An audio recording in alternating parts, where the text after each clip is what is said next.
जिज्ञासा सत्र पनि हामीहरू सञ्चालित गर्नेछौँ र जसलाई केही उहाँसँग सम्बन्धित जिज्ञासा र आज हाम्रो शीर्षकसँग केन्द्रित जिज्ञासा भएमा अन्तिममा राख्नुहुनेछ। हाम्रो कार्यक्रम रेकर्ड मोडमा गएको छ, जसलाई हामीहरूले युट्युबमा र फेसबुकमा प्रत्यक्ष प्रसारण गरिरहेका छौँ। यही कुरा विदित गराउँदै अब म चैतन्य कृष्णजी महाराजलाई व्याख्यान प्रस्तुत गरिदिनु हुन हार्दिक विनीत अनुरोध गर्दछु।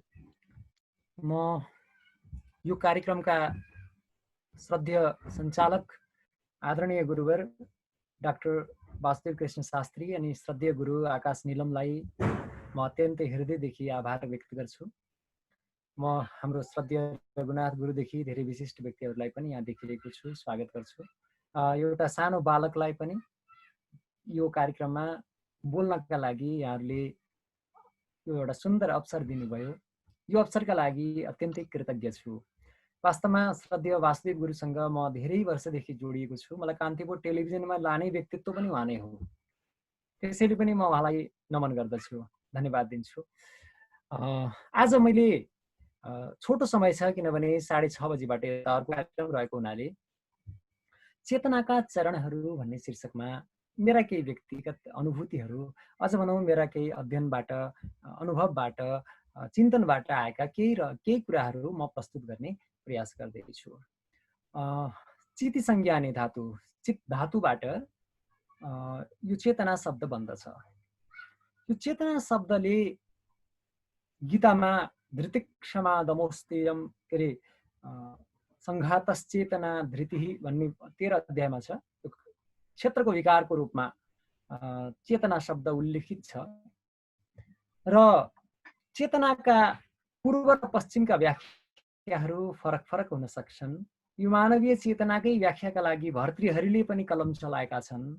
यस सन्दर्भमा केही वैज्ञानिकहरूले पनि आफ्ना केही स्वानुभूत प्रयोगहरूबाट केही उदाहरणहरू पस्किएका छन्। वर्तमानमा वैज्ञानिकहरूले मस्तिष्कको एउटा निश्चित भागको एउटा चेतना सम्बद्ध जो भागसँग जोडिएर पनि यसलाई व्याख्या गर्ने गर्छन्, सेरेब्रल कोर्टेक्सको रूपमा। त्यसपछि यससँग चेतन र अर्धचेतनसँग जोडिएको यो थालामस र हाइपोथालामसको पनि व्याख्या गरिन्छ। विशेष गरी मानव मस्तिष्कमा दुईवटा भागहरू छन्। यो right hemisphere of the brain भनेको मस्तिष्कको दायाँ भाग र बायाँ भाग छ, right hemisphere of the brain.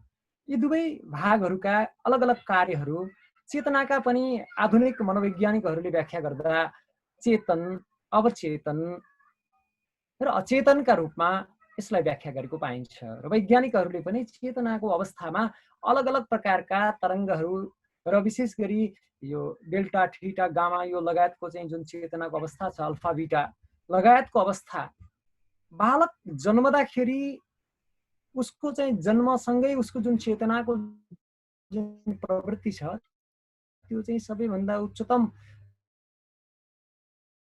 चेतनाको अवस्था जागृत भएको भन्ने कुरा। र शिक्षाविदहरूका अनुसार करिब 12 वर्षसम्ममा उनीहरूको जो भाषालाई अधिग्रहण गर्ने समय, यदि लियो भनेको प्राकृतिक रूपले कुनै भाषालाई कसैले सिक्न चाहन्छ भने उसले 12 वर्षसम्म सिकिसक्नुपर्छ। त्यसभन्दा पछाडि उसले जति पनि भाषाहरू सिक्छ, अभ्यास गर्छ, त्यो त्यति नै नेचुरल टोनमा उसको नहुन सक्छ र गहिराईले उसले ग्रहण नगर्न सक्छ। म एउटा परम्परासँग पनि जोडिएको छु।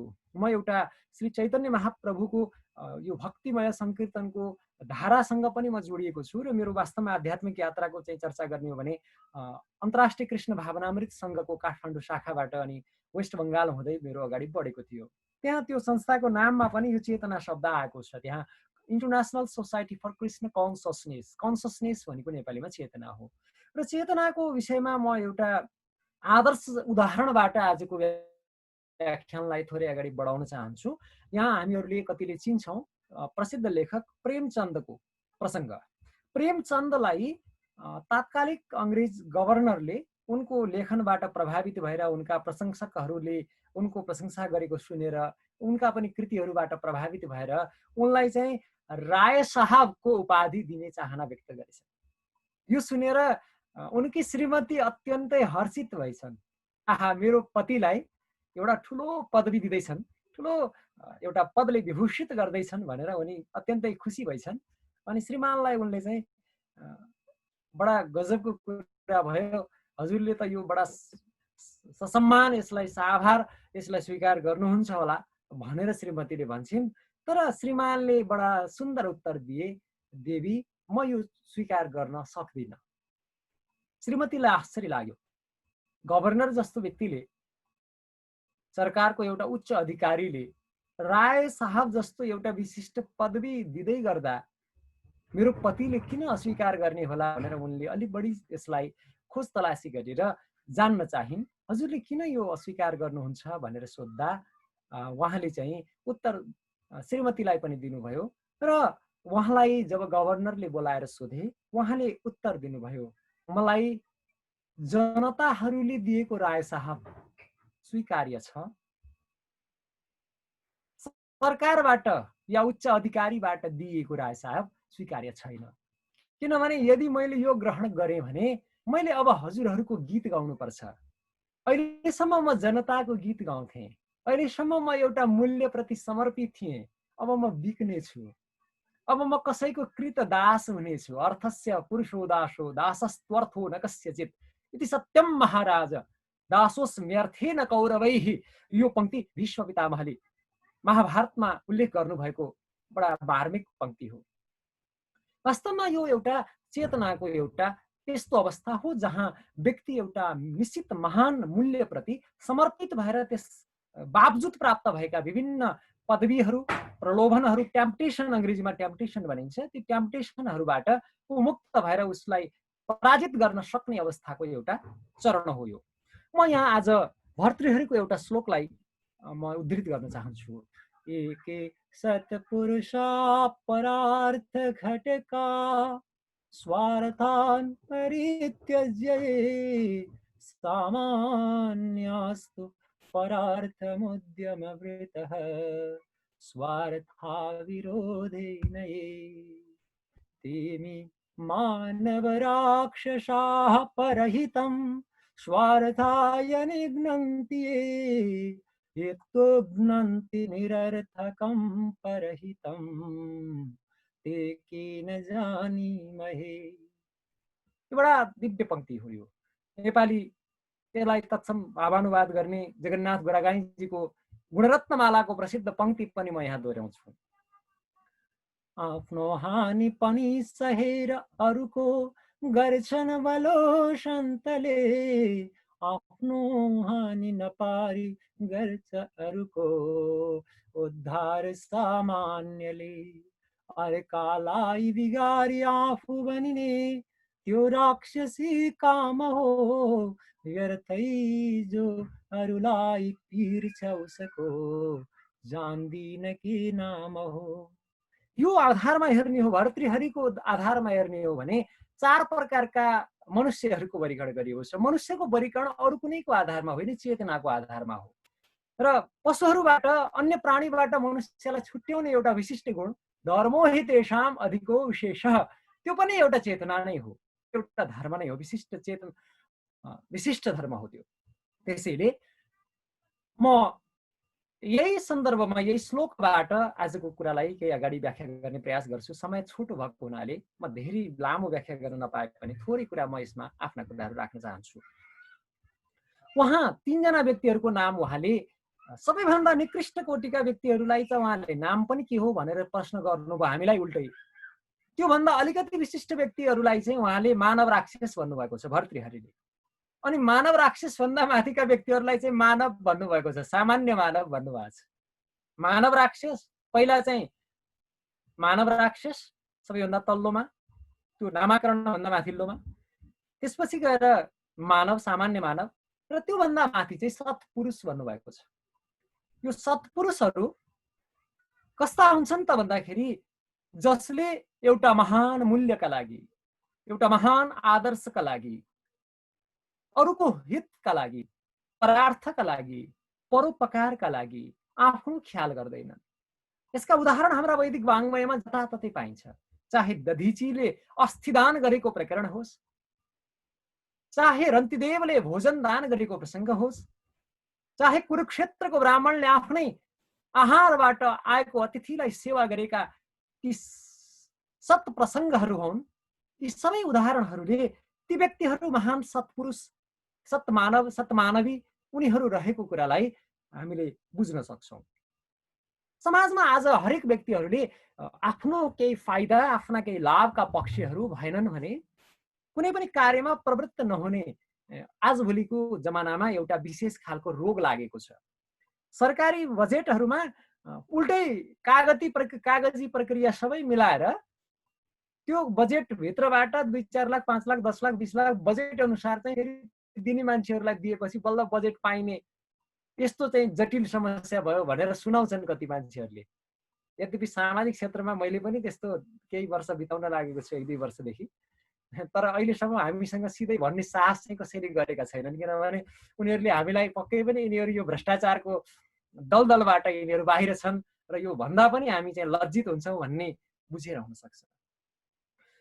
कसैको काम त गरिदिने, तर आफ्नो स्वार्थ पुरा भयो भने मात्रै, आफ्नो दुःख कष्ट सहेर अर्काको हित र भलो गर्नेहरू त महान भइहाले। म वृक्षहरूको पनि एउटा बडा सुन्दर उदाहरण, भागवतमा कृष्णले आफ्ना मित्रहरूलाई यी कति सन्त छन्, यी कति महान छन् भनेर वृक्षहरूको उपमा दिनुभएको छ, उनीहरूको महिमा गान गर्नुभएको छ। तर कतै हाम्रा विशिष्ट हाम्रा पंक्तिहरूमा स्वयं न खादन्ति फलानि वृक्षाः इत्यादि पंक्तिहरूले पनि वृक्षहरूको महिमालाई द्योतन गरेका छन्। एकचोटि वृक्षलाई नै हेरौँ न, एउटा जड वृक्ष जोसँग आफ्नो चेतना, आफ्नो विवेक, अरू धेरै कार्य गर्न सक्ने, डुल्न घुम्न सक्ने क्षमताहरू नभए पनि फोहोर जल र फोहोर मल सेवन गरेर मिठा मधुर अत्यन्तै रसिला फलहरू प्रस्तुत गर्छन्। आफूले प्रचण्ड घाम तेज सहन्छन्, ताप सहन्छन्, अरूलाई शीतल छाहारी दिन्छन्। ती वृक्षहरू धन्य छन् जसको जीवन अर्काका लागि समर्पित छ। वृक्षहरूको उदाहरण चैतन्य महाप्रभुले पनि दिनुभएको छ। उहाँले संकीर्तन गर्नका लागि, हरिको संकीर्तन गर्नका लागि व्यक्तिमा 4वटा योग्यता चाहिन्छन्, अन्यथा उसले भजन गर्न सक्दैन। भोजन चाहिँ गर्न सक्छ, भजन चाहिँ गर्न सक्दैन भनेर व्याख्या गर्नुभएको छ। उहाँको व्याख्यामा यो भुइँमा लत्रिएको तृण झार भन्दा पनि अझ विनम्र अनि वृक्ष भन्दा अझ सहिष्णु, सबैलाई मान दिने स्वभाव अनि कसैसँग मानको चाहना नराख्ने वृत्ति, मान नचाहने, मान दिने, आफू साह्रै सानो बन्ने र वृक्ष भन्दा पनि सहनशील हुने, यस्तो यदि चेतनाको उसको अवस्था छ भने बल्ल उसले हरिको भजन गर्न सक्छ। तृणादपि सुनिचेन तरोरपि सहिष्णुना, यो पाठ भेद पनि छ यसमा। कसैले तरोरिव भने पनि भन्छन्। तरोरपि कुरा एउटै हो, तर एउटाले चाहिँ अपि भन्दा र इव भन्दा खासमा चाहिँ सार्थक अर्थ नै देखिन्छ।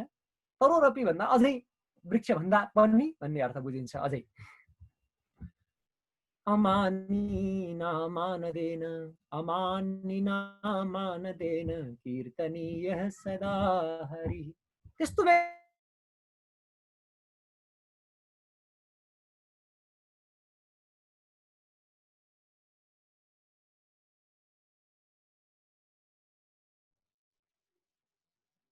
आवाज अवरुद्ध भयो। वाणी गुरुदेवको के भयो समस्या? हजुर के भयो, उहाँको आवाज एकछिन केही समस्या भयो कि एकछिन पर्खिनु। अब त्यो भिडियो नि एकदम ब्लर आछ, सायद उहाँको नेट गयो कि? नेट गएको हुन सक्छ। उहाँको नेट गयो किनकि त्यो भिडियो नि उ भइरहेछ कि, भिडियो नि पज भएर अड्किरहेछ। दिव्य प्रवचन श्रवण गरिँदै थियो, गर्दै काटियो गाँठियो। हे भगवान, जानुभयो जस्तो छ, उसबाट सम्पर्कबाट जानुभयो जस्तो छ। अलि अब थपौँ, ओ हाम्रो के अरे गोविन्दजी थपौँ त्यसमा थपौँ तपाईँहरूले।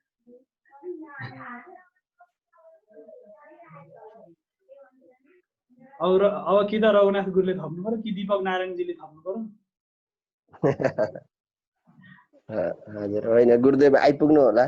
दिव्य प्रवचन चल्दै थियो आज, उहाँको सुमधुर वाणी। मलाई फोन गर्नुभयो, लाइन गएको रहेछ, लाइन गएको छ। म एकैछिनमा अर्को वैकल्पिक व्यवस्थाका साथमा आउँछु। भिडियो भएन भने दिव्य प्रवचन आउँदैछ। हजुर दिव्य प्रवचन आउँदैछ, सबै गुरुजी हुनुहुन्छ, दर्शन हुँदैछ, साह्रै राम्रो लाग्यो। एकछिन धैर्य गरौँ अब। म चाहिँ यो रेकर्ड गरेर पनि राख्ने गरौँ है गुरुजी। रेकर्ड हुन्छ जस्तो लागेको छ यसको। हाम्रो फेसबुकमा लाइभ पनि हुँदैछ हाम्रो गोविन्द गुरुलाई, वासुदेव गुरु कसको, युवराजजीकोबाट लाइभ हुँदैछ कि कसकोबाट? लाइभ हुन्छ होला। गोविन्द गुरुले गर्नु भएको छ कि के गर्नु भएको छ गोविन्द गुरु? युवराजजीले मेरोमा पनि पठाइदिनु हुनेछ। हुन्छ हुन्छ, म पठाइदिन्छु गुरुदेव। हामी सेयर गरिरहेका छौँ, म हजुरलाई लिङ्क पठाइदिन्छु। ए हुन्छ प्रभु, हुन्छ, हवस् हवस्।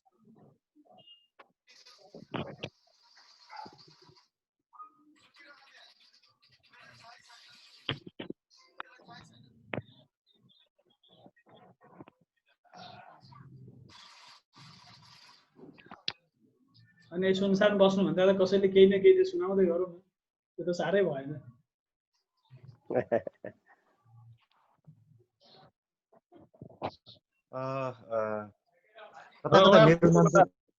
कता कता मेरो नाम पनि लिनु भएको थियो कसैले। हाम्रो श्रद्धेय आकाश नीलम गुरुको अनुमति हुन्छ भने हाम्रो श्रद्धेय चैतन्य कृष्ण प्रभुजीले शिक्षाष्टकम, जो चैतन्य महाप्रभुद्वारा विरचित शिक्षाष्टकम छ, त्यसलाई वाचन गर्ने अनुमति चाहन्छु म। आकाश नीलम गुरु पढौँ दिपकजी, पढौँ। हजुर।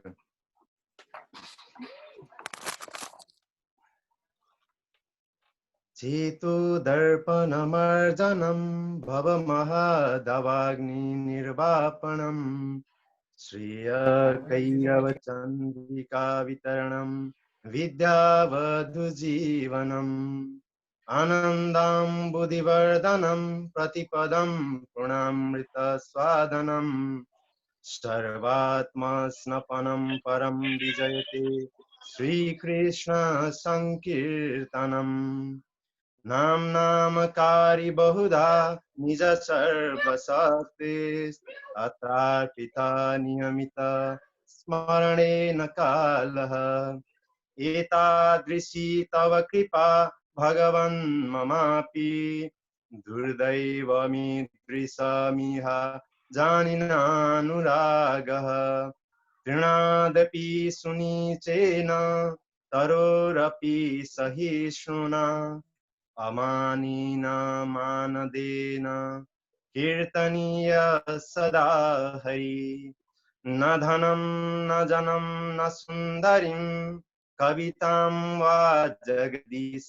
कामे मम जन्मनि जन्मनीश्वरी भवताद्भक्तिरहेतुकी त्वयि अयि नन्दतनूज किङ्करम् अतितं मां विषमे भवाम्बुधौ कृपया तव पादपङ्कज स्थितधूलिसदृशं विचिन्तय नयनं गलदाश्रुधारया वदनं गदगदरुद्धया गिरा पुलकैर्निचितं वपु कदा तव नाम ग्रहणे भविष्यति युगायितं निमेषेण चक्षुषा प्रावृषायितं ज्ञायितं जगत् सर्वं गोविन्द विरहेण मे अश्लीष्य वा पादरतां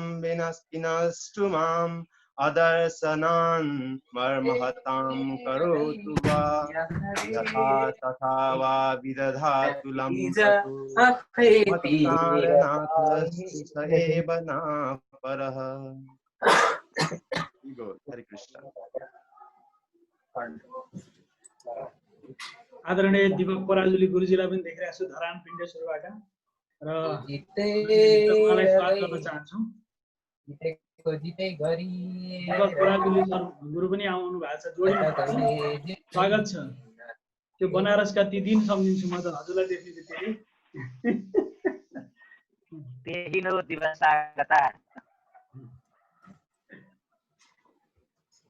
चैतन्यजी त खै यहाँ प्रवेश गर्नु झन् त साथीहरू त हुँदै जानुभयो होइन, बडा समस्या भयो, कुरो के गर्ने होला। अनि गुरुदेव रघुनाथ गुरुजीलाई दिउँ न गुरुदेव। रघुनाथ गुरुजीको व्याख्यान सुनौँ, किनकि उहाँ एकदम फटाफट साथीहरू चाहिँ निक्लिँदै हुनुहुन्छ। अब रघुनाथ गुरुजीले केही व्याख्या गरौँ। गुरुदेव केही सुनौ। हजुर हजुर धन्यवाद दीपक नारायणजीलाई। हजुर नमो नमः। अब धेरै पटक भन्नुभयो, विषय सबै विद्वतजन हुनुहुन्छ यहाँ उपस्थित। अब के विषय राख्ने, एउटा जो विषय गुरुदेवले प्रतिपादन गर्दै हुनुहुन्थ्यो त्यो एकदम श्रवणीय थियो, ग्राह्य थियो, त्यसैका लागि उपस्थित भएको।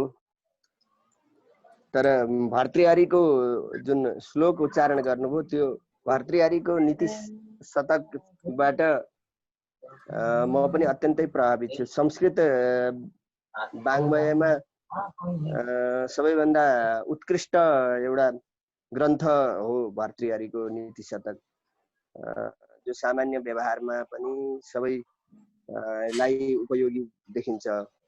नीति शतकको आधारमा हामीहरूले आधुनिक शिक्षालयमा पनि शिक्षा प्रदान गर्ने हो भने संस्कृत वाङ्मयको महत्त्व पनि बढ्ने, अनि व्यक्तिको विचारमा पनि धेरै परिवर्तन आउने देखिन्छ भर्तृहरि।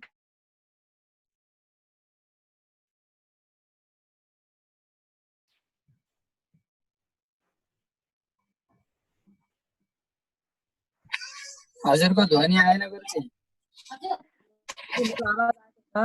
हजुरको आवाज हाम्रो श्रद्धेय आवाज आएको थिएन, लागेको छ।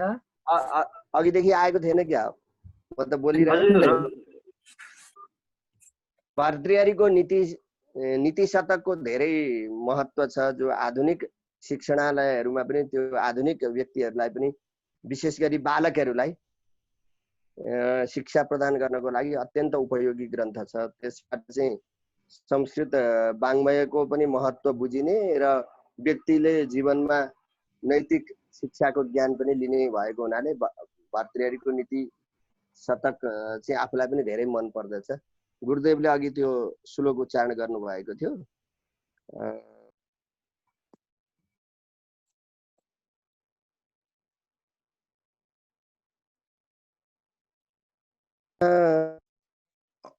हजुर रघुनाथ गुरुवर, एकैछिन मैले हजुरलाई रोकेँ। हामी एकछिन उहाँको व्याख्यानलाई यहाँ जोड्नेछौँ, फेरि त्यसपछि हजुरबाट हामीहरू आइपुग्नुभयो गुरुदेव? आइसक्नुभयो। मैले बनाएको छु यहाँ चैतन्य कृष्ण गुरुवर हजुरले आफ्नो अडियोलाई अन गरेर प्रवचनलाई फेरि। हजुर हुन्छ।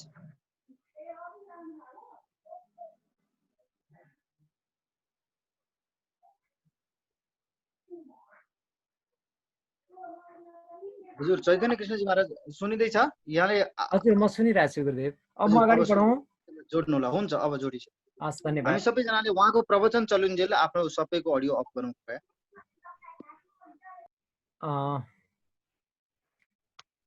यहाँहरूलाई म क्षमा प्रार्थी हुँदै, वास्तवमा प्राविधिक कारणले केही बेर हाम्रो यो प्रवाह रोकिन पुगेको थियो र श्रद्धेय रघुनाथ गुरु केही बोल्दै हुनुहुन्थ्यो, मैले सुन्न पाइनँ। जे भए पनि म क्षमा चाहँदै फेरि आफ्नो कुरालाई निरन्तरता दिन्छु। दोस्रो दर्जामा आफ्नो स्वार्थका लागि विचार गर्ने र मलाई पनि केही मिल्छ भने तपाईँ म परोपकार या सेवाको कार्य गर्छु भन्ने चेतना भएका व्यक्तिहरू दोस्रो दर्जाका व्यक्ति हुन्। त्यति सामान्य व्यक्ति हुन्। तिनीहरू आफ्नो स्वार्थ पुरा हुन्छ भने तिनीहरू जे पनि गर्न सक्छन्। अर्काको उपकार गर्ने भावनालाई त्याग्न सक्छन्। यी दोस्रो दर्जाका व्यक्ति हुन्। तर तेस्रो दर्जा यिनीहरू त्याग्ने अवस्थामा पुग्दाखेरि आफ्नो राम्रोको लागि अर्कालाई दुःख दिनेसम्म वृत्ति पनि यदि उनीहरूमा आयो भने त्यो चेतना चाहिँ मानव राक्षसका रूपमा भर्तृहरिले चित्रित गरेका छन्। वास्तवमा तेमी मानव राक्षसाः परहितम स्वार्थाय निघ्नन्तिये, जसले आफ्नो लागि भनेर अरूलाई दुःख दिन्छन्, आफ्नो लागि भनेर अर्कालाई सताउँछन्, आफ्नो लागि भनेर अरूलाई पीडा दिन्छन्। कैयौं त्यस्ता परिघटनाहरू संसारमा हामीले देख्न सुन्न पाइन्छ। मानवले आफ्नो मनोरञ्जनका लागि कैयौं प्राणीहरूको जीवनलाई सामान्य खेल बनाएर उनीहरूको विभत्स हत्या गरिरहेका छन्। उनीहरूलाई खेल बनाएका छन्, खेलौना बनाएका छन्। त्यसैले त एउटा साधारण उदाहरण मात्र हो। आफ्ना लागि अरूलाई दुःख दिने समग्र प्रकारका प्रवृत्तिहरू यसभित्र सन्निहित हुन सक्छन्। र भर्तृहरिले एउटा अर्को पनि प्रवृत्तिको चाहिँ यहाँ चर्चा गर्नुभएको छ, जसबाट आफ्नो पनि अहित, आफूलाई पनि नराम्रो हुने र अरूलाई पनि नराम्रो हुने कर्म गर्नेहरू, आफ्ना लागि अरूलाई दुःख दिनेहरू, आफ्नो सुखका लागि अर्कालाई दुःख दिनेहरू त तेस्रो चरणका मानव राक्षस हुन्छन् भने आफूले पनि दुःख पाएर अर्कालाई दुःख दिने, आफूले कष्ट सहेर अरूलाई कष्ट दिने, आफू पीडामा रहेर पनि अरूलाई पीडा दिने खालका प्रवृत्ति भएका व्यक्तिहरूलाई चाहिँ के नाम दिने हो? तिनीहरूको नामाकरण ते के न जानीमहे वयम, ते के सन्ति वयम नजानीमहे। हामीले तिनीहरू को छन्, को हुन्, तिनीहरूको नाम के हो, तेसाम नाम किम अहम नजानामि वयम नजानीमहे भनेर उहाँले व्यक्त गर्नुभएको छ। त्यसैले यो एउटा प्रवृत्तिको वर्णन हो। यो मनोवैज्ञानिक दृष्टिले पनि चेतनालाई वास्तवमा जसबाट यी समग्र कुराहरूको अनुभूति गरिन्छ त्यो अनुभूति गर्ने साधनका रूपमा व्याख्या गरिएको छ। अब वृत्तिहरूलाई पनि अन्तःवृत्ति र बहिर्वृत्तिका रूपमा दुई प्रकारले व्याख्या गरिएको छ। वास्तवमा प्रेरणा पनि दुई प्रकारको हुन्छ, अन्तःप्रेरणा, बहिर्प्रेरणा। बाहिरबाट प्राप्त हुने प्रेरणा हुन्छ, एउटा भित्रबाट प्राप्त हुने प्रेरणा हुन्छ। एउटा कल्पना हुन्छ, एउटा ज्ञान हुन्छ। कल्पना शक्ति आफैमा एउटा विशिष्ट शक्ति हो। कल्पना शक्तिले चाहिँ संसारमा आजका जति पनि विशिष्ट आविष्कार, खोज, अध्ययन, अनुसन्धानहरू भएका छन् कल्पना शक्तिका आधारमा भएका हुन्। मानव मस्तिष्कको दायाँ भागले कल्पना शक्तिमा धेरै ठुलो भूमिका खेल्छ। मानव मस्तिष्कको दायाँ भाग सक्रिय भयो भने ऊ रचनामा, क्रिएटिभिटी भनिन्छ अङ्ग्रेजीमा, कल्पनामा, इमेजिनेसनमा ऊ धेरै अगाडि बढ्न सक्छ। आधुनिक भौतिक विज्ञानका पिता मानिने अल्बर्ट आइन्स्टाइनले एकचोटि भनेका थिए, the imagination is much more powerful द्यान नलेज। वास्तवमा सिकेका जानकारीमूलक विभिन्न कलेक्सन गरिएका चाहिँ विभिन्न जानकारीहरू भन्दा त कल्पना शक्ति आफैले रचना गरेका, हामी यो के पनि हो भने अर्काको जुठनलाई वाचन गर्ने प्रवृत्ति पनि हुन्छ एउटा।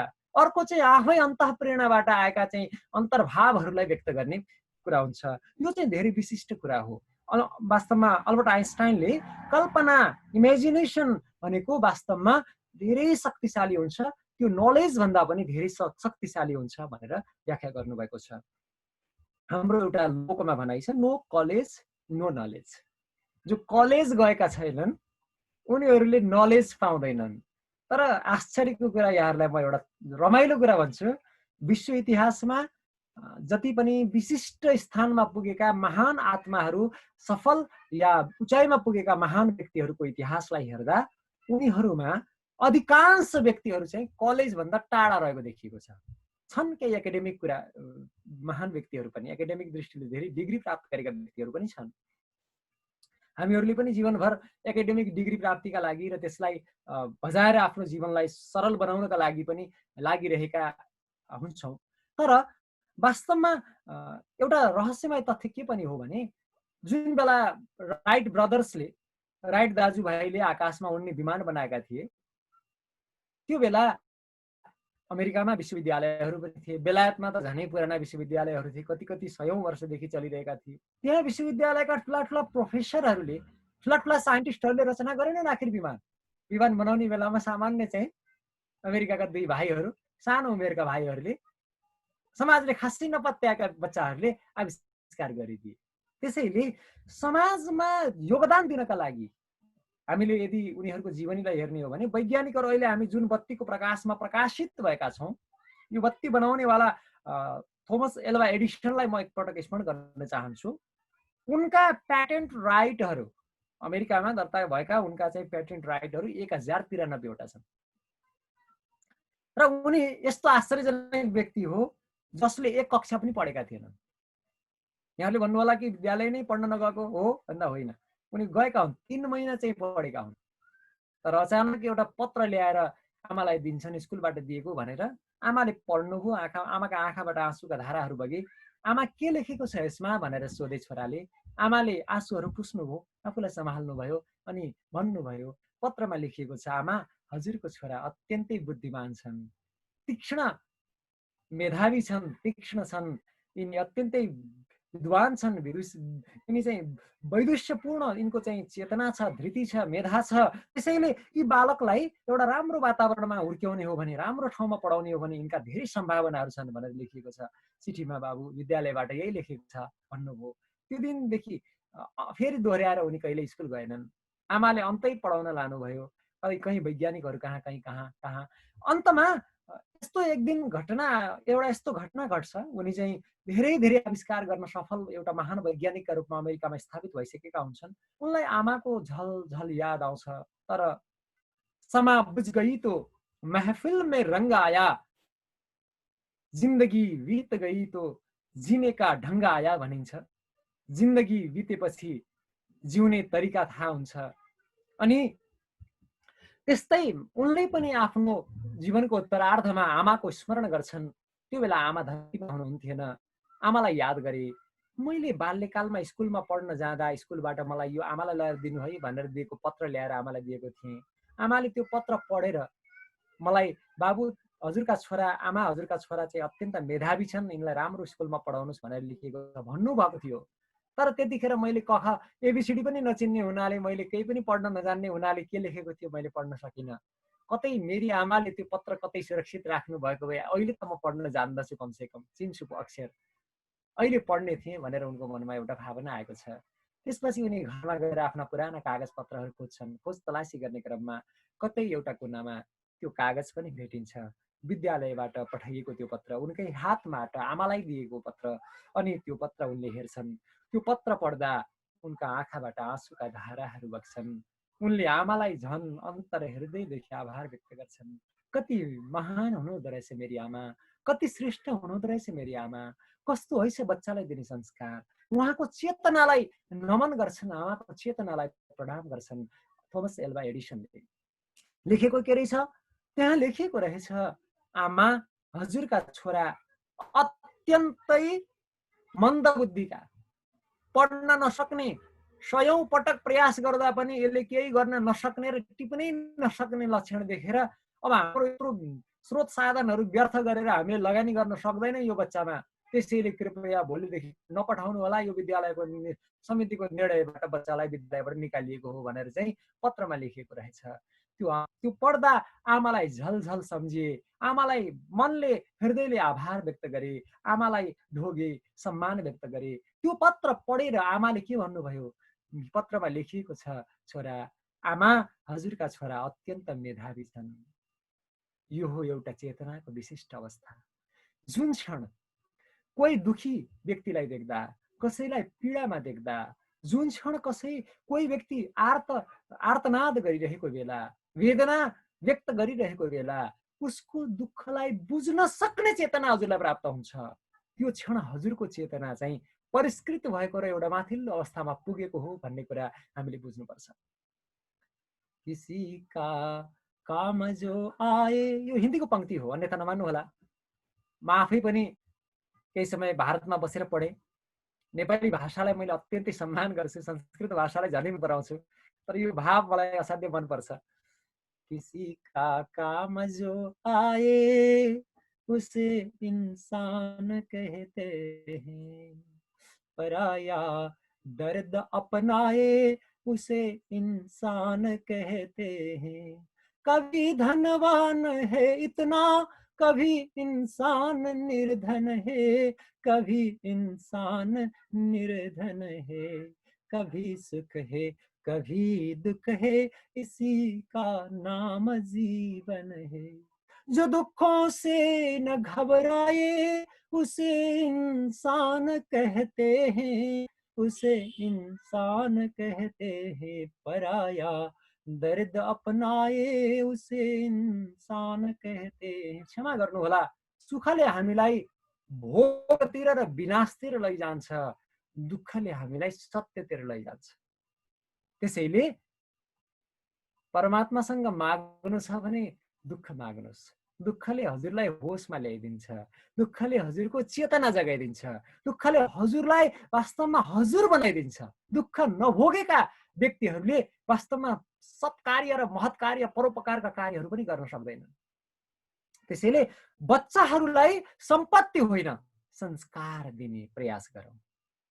हिरालाल कणेलजी दाजीले एउटा पंक्ति लेख्नु भएको छ, मलाई मन पर्छ त्यो। व्यर्थै सम्पत्तिका पछाडि नपरी संस्कार देऊ तिमी, सम्पत्तिका पछाडि नपर। किनभने एउटा बडा सुन्दर भनाइ छ, यदि सन्तान पुत सपूत तो क्यों धन सञ्चय, पुत कपूत तो क्यों धन सञ्चय। सज्जन सन्तान भयो भने उनीहरू आफ्नो वैभवले धेरै आर्जन गर्न सक्छन्, हजुरले दिएको भन्दा धेरै गुना। यदि उनीहरू खराब भयो भने हजुरले दिएको सबै एक क्षणमा स्वाहा बनाइदिन्छन्। अनि के काम लाग्यो? जब दिनुपर्ने चिज के रहेछ? चेतना रहेछ। जसले आफ्ना सन्तानलाई चेतनामा माथि अगाडि बढाउँछन्, धन सम्पत्ति दिएर बत्याउने काम गर्नेहरूले आफ्ना छोराछोरीलाई बिगार्ने काम गर्छन्। वास्तवमा सङ्घर्ष सिकाउनुहोस्, सिकाउनु छ भने सङ्घर्ष सिकाउनुहोस्। एउटा मलाई क्षमा गर्नुहोला, बाटोमा अप्ठ्यारो भयो भनेर छोराछोरीलाई हात दिने, खाना गाह्रो भयो भनेर ठुलो हुँदासम्म पनि आफ्नो हातले खुवाइदिने आमा बाबाहरूले छोराछोरीलाई अपाङ्ग बनाउँदै हुनुहुन्छ। परिस्थितिसँग डटेर लड्न सक्ने बनाएको खै, हरेक परिस्थितिसँग सामना गर्न सक्ने बनाएको खै। उसले पुकार गर्यो भने, मलाई गुहार माग्यो भने उसलाई न्याय गर्नुहोस्, उसलाई सहयोग गर्नुहोस्, तर उसलाई आफैलाई सङ्घर्ष गरेर अगाडि बढ्ने मौका दिनुहोस्। वास्तवमा यो सङ्घर्षको कथा जीवनमा धेरै महत्त्वपूर्ण कथा छ। यो आधुनिक विकासवादको सिद्धान्तमा यो struggle for life, survival of the fittest जुन भनिन्छ, जीवनका लागि सङ्घर्ष गर्न सक्नेहरू र आफूलाई चाहिँ अरूको बिचमा चाहिँ अब्बल बनाउन सक्नेहरू जीवित छन्। अरू सब हराएर गए, सामान्यहरूको अस्तित्व रहँदैन। त्यसैले सामान्य हुनुभन्दा असामान्य बन्ने प्रयास गर्नुपर्छ। हरेक व्यक्तिहरू युनिक छन्। त्यसैले चेतनाको, मैले आज भन्न खोजेको कुरा यति मात्रै हो। चेतना पूर्वमा एउटा यस्तो विशिष्ट अर्थमा चाहिँ प्रयुक्त छ। चेतनाका धेरै विशिष्ट आयामहरू छन्, अभ्यासहरू छन्। अवचेतन एउटा यस्तो अवस्था हो जहाँ हजुरको सकारात्मक र नकारात्मक दुवै भावहरू अन्तर्निहित हुन्छन् र कहिलेकाहीँ हजुरले नचाहँदै पनि अवचेतनले चाहिँ हजुरलाई अभिप्रेरित गर्यो भने हजुर चाहिँ त्यो कार्यमा प्रवृत्त बन्नुहुन्छ। यो अवचेतनको शक्तिको चाहिँ महत्त्व चाहिँ अहिलेका विज्ञापन गर्नेवाला कम्पनीवालाहरूले खुब बुझेका छन् र यसको खुब लाभ लिएका छन्। कसैको अवचेतनमा उनीहरूका उत्पादनको चाहिँ महत्त्व भर दिन सक्यो भने बजारमा गएर कुन चाहिँ दिउँ भनेर नाम भन्ने बित्तिकै उसले चाहिँ त्यो सुनिराखेको विज्ञापन हेरिराखेको वस्तु पाएपछि त्यो जस्तोसुकै होस् उसले चाहिँ त्यसैलाई श्रेष्ठ मानेर ग्रहण गर्ने हुन्छ। अवचेतनको शक्तिलाई बुझौँ। चेतनमा हामी चाहिँ सकारात्मक कुरामा होसमा रहन्छौँ। सकारात्मकतालाई हामीले चेतनाले बढाउने काम, नकारात्मकतालाई सप्रेसन हामीले दबाउने काम गर्छौँ, जबकि अवचेतनमा दबाउने काम हुँदैन।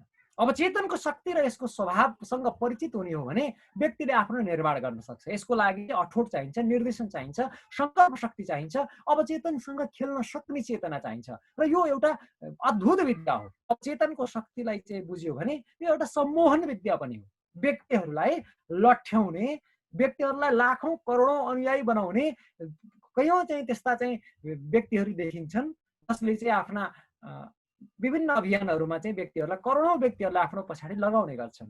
उनीहरूले अवचेतनको शक्तिलाई प्रयोग गरेर उनीहरूलाई सम्मोहित गर्न सक्छन्। यो एउटा बालकहरूमा त, सामान्य चेतना भएका बच्चाहरूमा त यसको अत्यन्तै विशिष्ट प्रयोग हुन सक्छ। त्यसैले चेतनालाई राम्रोसँग हामीले बुझ्न सक्ने हो भने जीवनका कयौँ युरेका भनेर चाहिँ दौडेका थिए।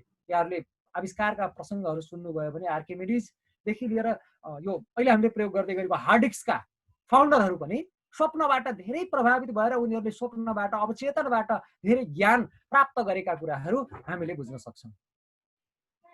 त्यसैले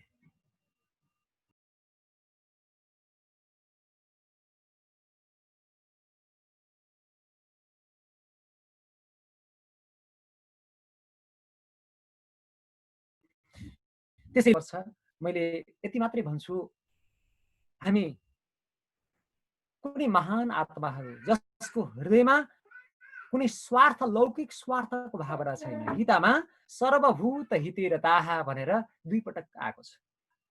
यो भाव दोहोरिएर त कति पटक आएको छ, तर यो शब्द पनि आएको छ। 12 अध्यायमा पनि छ। प्राप्नुवन्ति मामेव सर्वभूत हितेरताः। मलाई सम्पूर्ण प्राणीहरूको हितमा रत रहने व्यक्तिहरूले मलाई नै प्राप्त गर्छन् भनेर 12औं अध्यायमा भगवान कृष्णले भन्नुहुन्छ। यो परोपकार वास्तवमा अध्यात्म हामी भन्छौँ। अहिले चाहिँ पूर्व र पश्चिममा चाहिँ यो रिलिजन र स्पिरिचुअलिटीमा धेरै ठुलो खाडल छ अङ्ग्रेजीमा। पश्चिममा हामी धर्म र अध्यात्मको बिचमा त्यो खाडल छ। विशेष गरी संस्कृत वाङ्मय नजानेका वैदिक पूर्वीय दर्शनसँग अपरिचित व्यक्तिहरूले चाहिँ यो म चाहिँ धार्मिक होइन, म चाहिँ आध्यात्मिक हो भनेर, म चाहिँ हिन्दू मुस्लिम क्रिस्चियन यो भन्दा म पर छु, मलाई चाहिँ यो केवल मानवीय भावना माता मात्रै धर्म लाग्छ भन्ने यस्ता खालका चाहिँ कुतर्कहरू गरेर अनि उनीहरूले आफ्ना मत दिने प्रयास गर्छन्। पूर्वीय दर्शनले धर्मलाई र अध्यात्मलाई एउटै अर्थमा व्याख्या गरेका छन्। म गीताबाट भन्छु, स्वभावोऽध्यात्म उच्यते, अध्यात्म भनेको स्वभाव हो। पूर्व मीमांसा भन्छ वस्तु स्वभाव हो धर्म, धर्म भनेको वस्तु स्वभाव हो। गीताले र मीमांसाले धर्म र अध्यात्मको एउटै परिभाषा दिए। त्यो परिभाषा के त? स्वभाव। स्वभाव भनेको के त? अब यसलाई अलिकति बुझौँ। थोरै म यहाँ निवेदन गर्छु र एउटा इटलीको प्रसङ्ग सुनाउँछु र म विराम गर्छु। स्वभाव भनेको संसारका हरेक प्राणीहरूमा, संसारका प्रत्येक जीवहरूसँग आफू जस्तै व्यवहार गर्नु।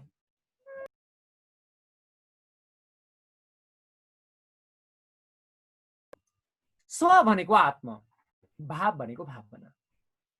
कसैसँग भेट्दा आफैलाई भेटेको, कसैलाई खुवाउँदा आफैले खाएको, कोही मुस्कुराउँदा आफै मुस्कुराएको, कोही दुखी हुँदा आफै दुखी भएको अनुभूति जसले गर्छ त्यो धार्मिक हो।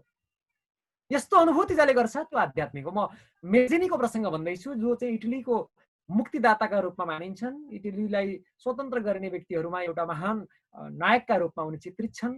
उनी एउटा मन्दिरमा जाँदा, आमासँगै जाँदा, जाडोको बेलामा उनी गिर्जाघर जाँदै थिए, मन्दिर जाँदै थिए। जाँदै गर्दा उनले चाहिँ बाहिर, मन्दिरको बाहिरपट्टि एकजना भिखारी थरथर थरथर कामिरहेको, जाडोले कापिरहेको अवस्थामा देख्न पुग्छन्। अनि उनले तत्काल आफ्नो कोटलाई हेरे, मैले लगाएको कपडा यो दाइलाई मिल्दैन। उनी दुखी भए, उनी रुन्छन्, उनका आँखा रसाए, मैले सेवा गर्न पाइनँ भनेर। बच्चाको मनोभाव हेरिरहेकी थिइन् आमाले। बच्चा त्यत्तिकैमा रोकिएन। बच्चाले फेरि आमातिर हेर्छ, आमालाई हेर्दै बच्चाले प्रतिक्रिया गर्छ, आमाको कोट हेर्छ, कोट हेरेर भन्छ बडा राम्रो, यो चाहिँ मिल्छ, यो चाहिँ मिल्छ। आमाले सब कुरा बुझ्नुभयो अनि भन्नुहुन्छ, मलाई थाहा छ मेरो छोराले सेवा गर्ने भावना राखेको छ। आज मैले मेरो गर्भ, मेरो कोख धन्य भएको, मेरो कुक्षी सफल भएको अनुभूति गरिरहेकी छु। कसैको दुःख देख्दा मेरो छोराले उसको दुःख मेट्ने प्रयास गरिरहेछ। कसैको दुःख देख्दा उसलाई दुःखबाट मुक्त गर्न पाए हुन्थ्यो भनेर ऊ सत प्रयास गर्दैछ। मेरो कपडा दिन्छु भनेर आफूले हेर्यो, आफ्नो कपडा सानो देखेर उसले चाहिँ त्यसलाई दिन सकेन। अनि मेरो आमाको घरमा, आमाका त घरमा अरू कपडा पनि छन्, आमाको यो कपडा उसले लगाउन पनि मिल्छ र दिन पनि मिल्छ भनेर मेरो कपडा देखेर खुसी भयो भन्ने कुरा थाहा पाएर बच्चाले धन्य, आफूलाई धन्य महसुस गर्दै बच्चालाई भन्नुहुन्छ, श्रद्धाले आफ्नो कोट निकालेर दिनुभयो, ओभरकोट, बाबु तिम्रो हातले लगाइदेऊ दाइलाई, तिम्रो यो भावना कहिल्यै मर्न नपाओस्, तिम्रो यो सेवाको भावना, यो परोपकारको चिन्तन जीवनमा सदैव अघि बढिरहोस्। आमाले भन्दै आफूले लगाएको कोट दिने सेवाका लागि आफ्ना बच्चाहरूलाई, आफ्ना सन्तानलाई यसरी सेवा गर्ने प्रवृत्तिको विकास गर्नुभएको छ त? सिकाउनु भएको छ त? सिकाउनु सेवा गर्न।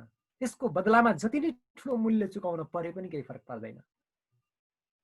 उनीहरू दिनमा एकजनालाई एउटा केही सत्कर्म गरेर कसैले सानो उपकार मात्रै गर्न सक्ने भने पनि उनीहरूको जीवन धन्य, हाम्रो जीवन धन्य हुन्छ। त्यसैले अनि अचम्मको घटना घट्यो भनिन्छ। मैले पढ्दाखेरि यस्तो पढेँ कि कोट लगाइदिए, त्यो भिखारीले उनलाई आशीर्वाद दिए, आमा यो व्यक्ति, यो बाबु भविष्यमा एउटा महान आत्मा हुनेछ, यो देशको एउटा महत्त्वपूर्ण व्यक्ति बन्नेछ भनेर भविष्यवाणी गरे। त्यसपछि उनीहरू मन्दिरतिर पस्छन्। मन्दिरतिर जाँदा 2-4 पाइला अगाडि जाँदाखेरि कपडा भैमा हुन्छ, त्यो मान्छे हराएको हुन्छ, मान्छे देखिँदैन। अनि अनुमान गरिन्छ कि यो चाहिँ कुनै परीक्षा थियो, उनीहरूको मानवताको परीक्षा थियो, धर्मको र अध्यात्मको परीक्षा थियो भन्ने कुराको अनुमान गरिएको यस्तो प्रकारको व्याख्यान मैले कहीँ पढेको थिएँ।